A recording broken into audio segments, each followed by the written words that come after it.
Good day, Sir, Madam. My name is Phoebe Pregonero Ibarreta. I am 40 years old.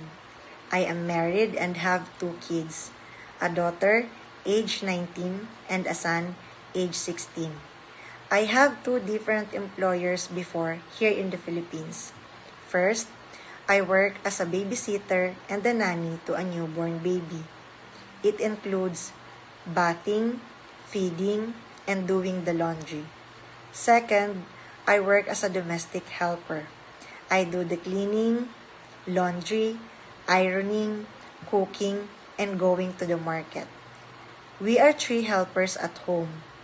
We help each other if we needed, like taking care of kids and the elderly.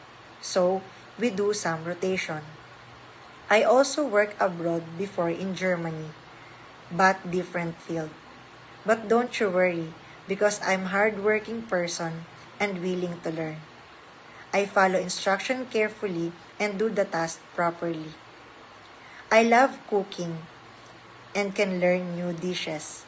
So, nothing to worry about because I am flexible. So, Sir, Madam, if you will give me a chance, I will try my very best to reach your expectation. Thank you so much.